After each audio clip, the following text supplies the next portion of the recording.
প্রিয় শিক্ষার্থীবৃন্দ, আজকের বাংলাদেশ ও বিশ্ব পরিচয় নবম শ্রেণী ক্লাসে তোমাদের সুস্বাগতম জানাচ্ছি। আজকের বাংলাদেশ ও বিশ্ব পরিচয় বিষয়ে আজকের পাঠ ভূমিকম্প। ভূমিকম্প পাঠ সম্পর্কে আমরা বিস্তারিত জানার চেষ্টা করব। প্রিয় শিক্ষার্থীবৃন্দ, প্রথমেই আমরা জেনে নিচ্ছি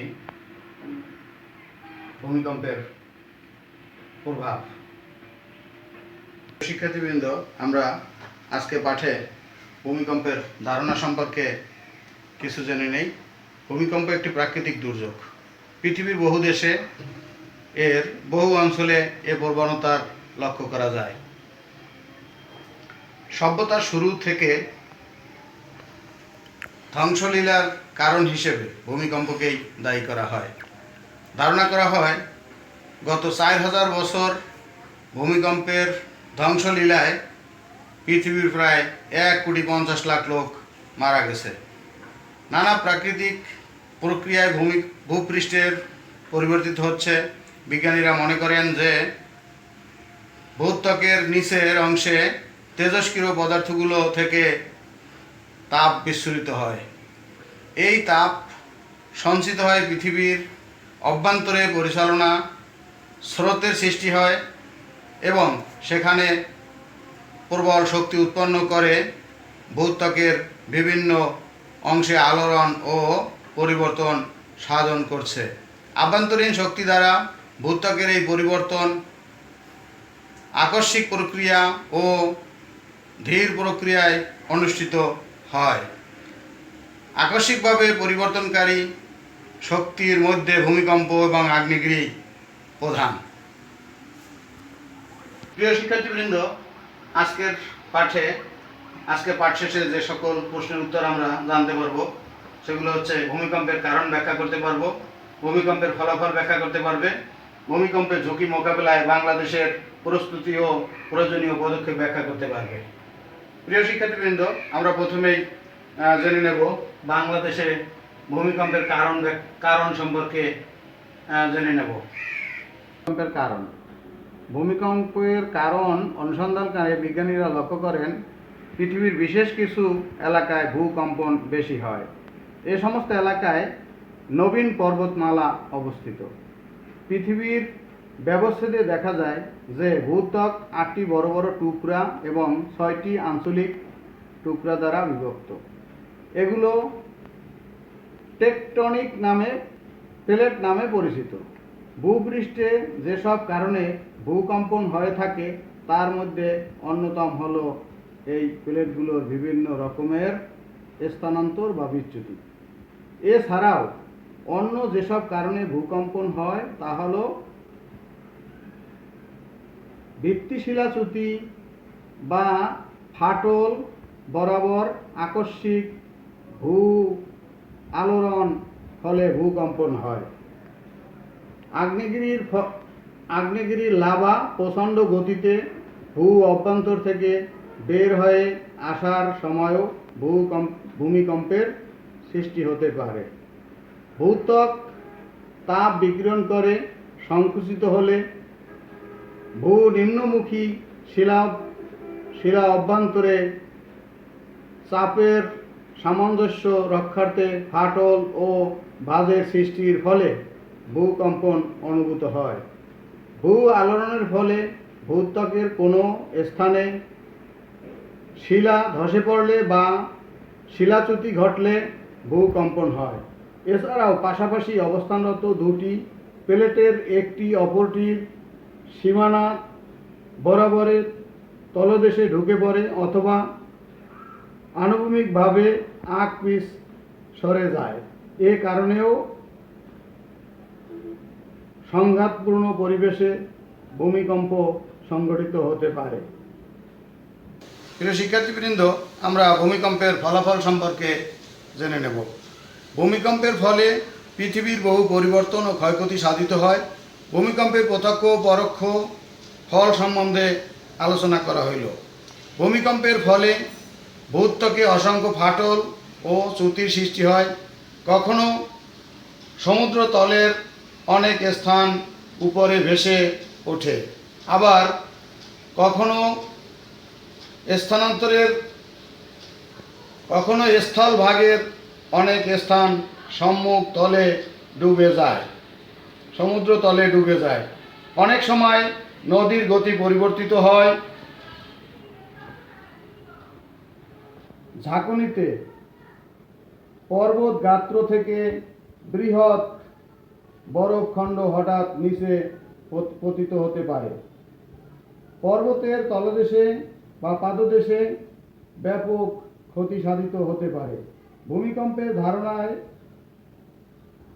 ভূমিকম্পের ধাক্কায় সমুদ্রের পানি তীর থেকে নিচে নেমে যায় এবং পরক্ষণেই ভীষণ গর্জন সহকারে 15-20 মিটার উঁচু হয়ে ঢেউয়ের আকারে উপকূলে আছড়ে পড়তে পারে।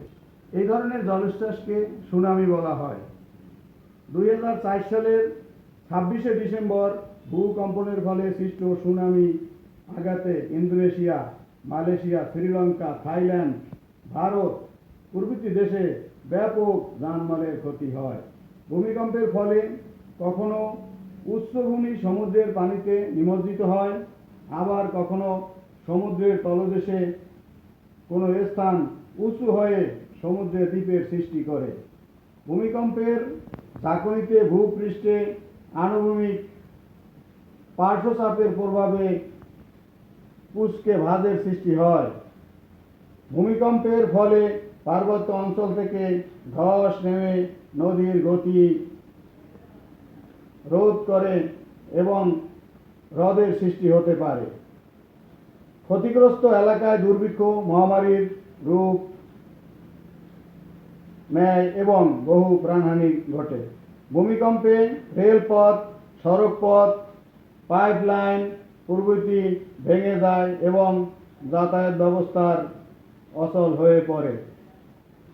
টেলিফোন লাইন, বিদ্যুৎ লাইন প্রভৃতি ছিঁড়ে যোগাযোগ বিচ্ছিন্ন হয়ে যায়। সমুদ্রের তলদেশে প্রবল ভূমিকম্প সংঘটিত হলে ভূপৃষ্ঠের ঝড়, বাঁধ, কালভার্ট, সেতু প্রভৃতি ক্ষতিগ্রস্ত হতে পারে। এছাড়াও অনেক সময় সুনামিরও সৃষ্টি হতে পারে। ভূমিকম্পে ক্ষয়ক্ষতি হ্রাসের পদক্ষেপ। যে কোনো প্রাকৃতিক দুর্যোগের সঠিক পূর্বাভাস ক্ষয়ক্ষতির হার কমাতে সাহায্য করে। বিশেষ করে দুর্যোগের উৎপত্তিস্থল, সময়, স্থায়িত্বকাল এবং শক্তিমাত্রা ও সম্ভাব্য কবলিত এলাকা সম্পর্কে সঠিক পূর্বাভাস বিশেষ গুরুত্বপূর্ণ। অন্যান্য দুর্যোগের চেয়ে ভূমিকম্পের প্রকৃতি আলাদা। এটি হঠাৎ সংঘটিত হয়, খুবই ক্ষণস্থায়ী এবং ভূ অভ্যন্তরে ঘটে থাকে। ফলে সরাসরি পর্যবেক্ষণের কোনো সুযোগ থাকে না। তারপরেও কিছু পদক্ষেপ নিলে ভূমিকম্প অনুমানে সহায়ক হবে এবং জানমালের ক্ষয়ক্ষতির ব্যাপকতা হ্রাস করা সম্ভব হলে পরে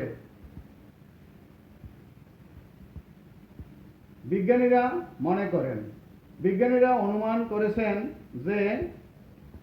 যে সমস্ত অঞ্চলে গত 100 বছরে ভূমিকম্প হয়নি অথচ সাধারণভাবে ভূকম্পন প্রবণ অঞ্চল হিসেবে চিহ্নিত, সেখানে ভূমিকম্পের সম্ভাবনা খুবই বেশি।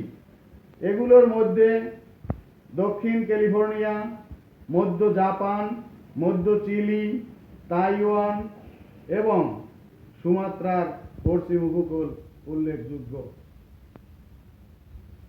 বাড়ি তৈরির সময় মাটি পরীক্ষা করে বিশেষজ্ঞ প্রকৌশলীরা পরামর্শ নিয়ে বাড়ির ভিত মজবুত করলে বাড়ি তৈরির সময় দুটি বাড়ির মধ্যে নিরাপদ দূরত্ব বজায় রাখলে বাড়ি থেকে বের হওয়ার একদিকের পথ রাখতে হবে, যাতে করে ভূমিকম্প থেকে রক্ষা পাওয়া যেতে পারে।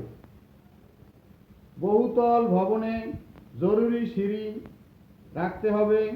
বিদ্যুৎ ও গ্যাস লাইন ত্রুটিমুক্ত রাখতে হবে। বাড়ির আসবাবপত্র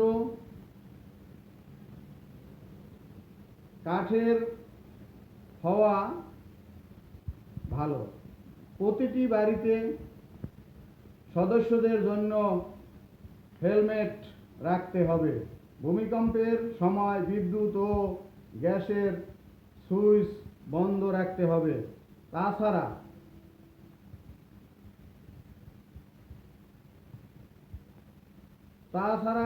খোলা জানালার পাশে আশ্রয় নিতে হবে।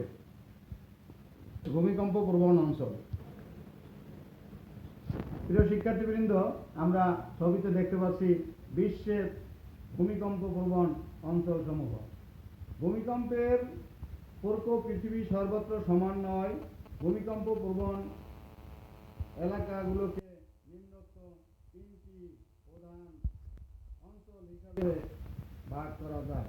প্রশান্ত মহাসাগরীয় অঞ্চল। প্রশান্ত মহাসাগরের বহিঃসীমানা বরাবর সবচেয়ে বেশি ভূমিকম্প হয়। এই অংশে জাপান, ফিলিপাইন, চিলি, ক্যারিবিয়ান দ্বীপপুঞ্জ ও মালাস্কা সবচেয়ে বেশি ভূমিকম্প প্রবণ এলাকা হিসাবে পরিচিত। দ্বিতীয়ত, ভূমধ্য সাগরীয় হিমালয় অংশ। এই অংশ আল্পস পর্বত থেকে শুরু করে ভূমধ্যসাগরের উত্তর তীর হয়ে ককেসাস, ইরান, হিমালয়, ভূমধ্যসাগরীয় হিমালয় অংশ। এই অংশ আল্পস পর্বত থেকে শুরু করে ভূমধ্যসাগরের উত্তর তীর হয়ে ককেসাস, ইরান, হিমালয়, ইন্দোচীন ও পূর্ব ভারতীয় দ্বীপপুঞ্জ হয়ে নিউজিল্যান্ড পর্যন্ত বিস্তৃত। মধ্য আটলান্টিক ভারত মহাসাগরীয় অংশ। উত্তর দক্ষিণ বরাবর মধ্য আটলান্টিক শৈলশিরা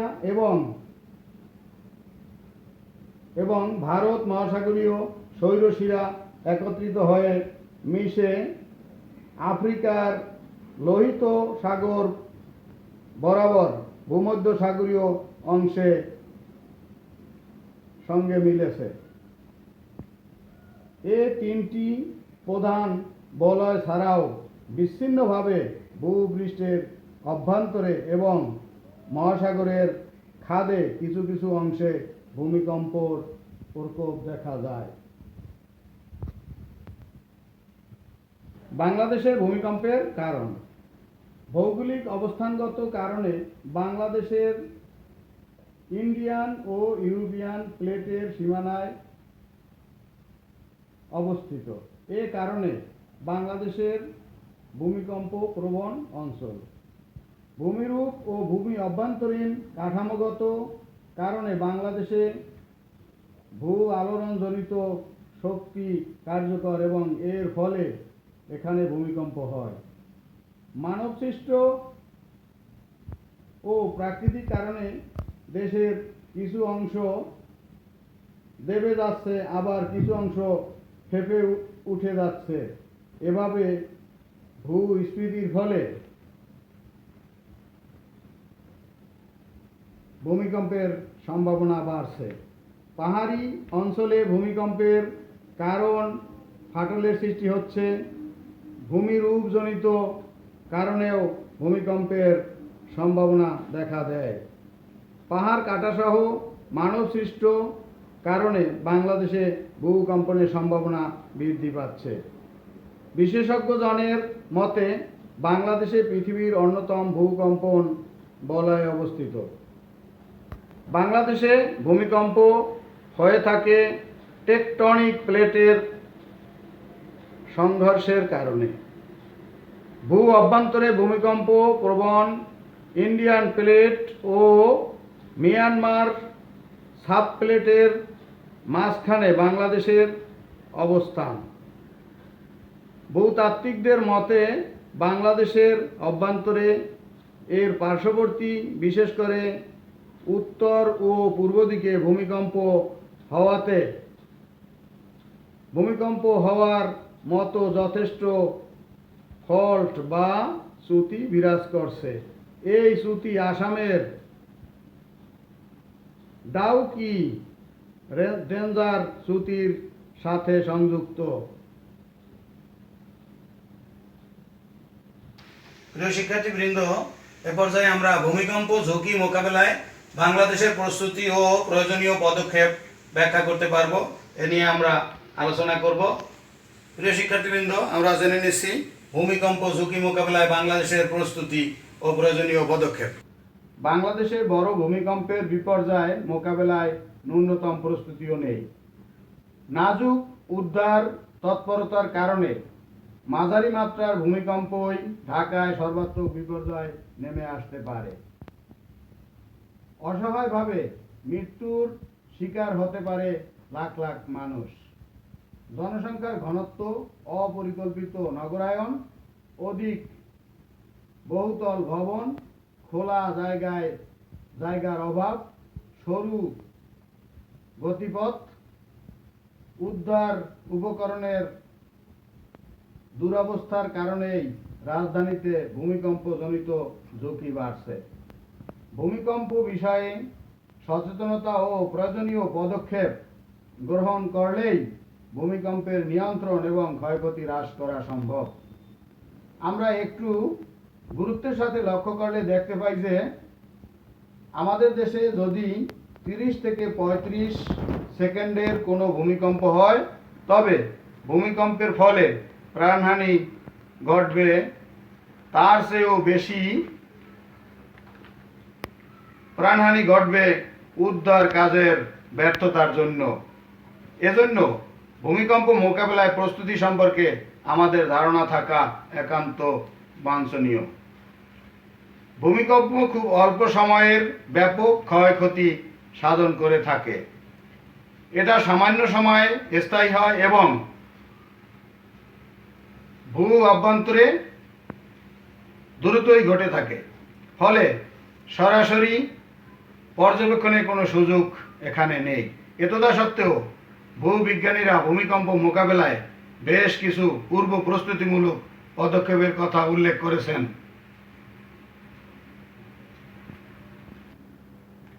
ভূমিকম্পের ঝুঁকি মোকাবেলায় বাংলাদেশের প্রস্তুতি।